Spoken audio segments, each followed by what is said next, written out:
بسم اللہ الرحمن الرحیم۔ حضرت یعقوب علیہ السلام اور بنی اسرائیل۔ حضرت یعقوب علیہ السلام فلسطین کے شمالی علاقے کنعان میں رہتے تھے۔ وہ حضرت اسحاق علیہ السلام کے بیٹے اور حضرت ابراہیم علیہ السلام کے پوتے تھے۔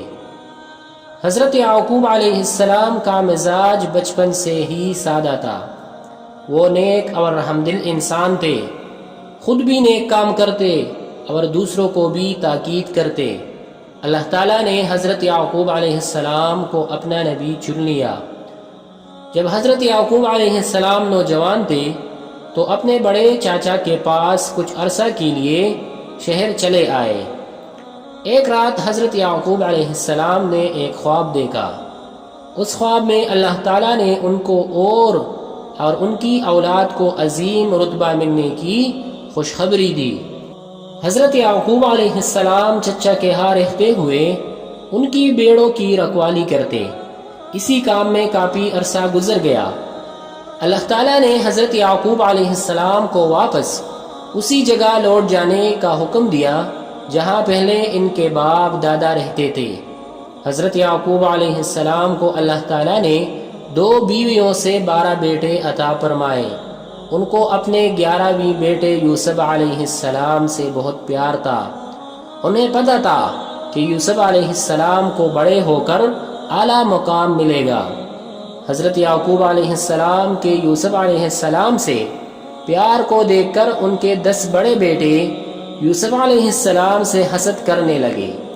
یہ بیٹے حضرت یوسف علیہ السلام کے سوتیلے بھائی تھے۔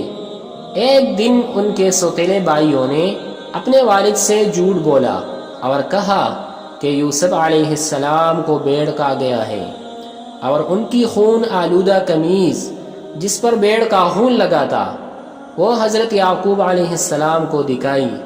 حضرت یعقوب علیہ السلام ان کا جھوٹ سمجھ گئے اور اللہ تعالیٰ سے حضرت یوسف علیہ السلام کی سلامتی اور ان سے ملنے کی دعائیں مانگنے لگے۔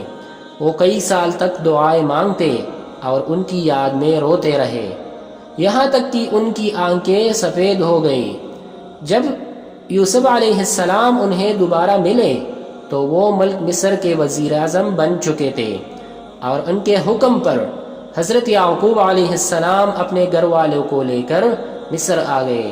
ان کے بڑے بھائیوں نے توبہ کی اور اللہ سے اپنے گناہ کی معافی مانگی۔ وہ نیک انسان بن گئے۔ اسی طرح حضرت یعقوب علیہ السلام کا خواب سچ ہو گیا۔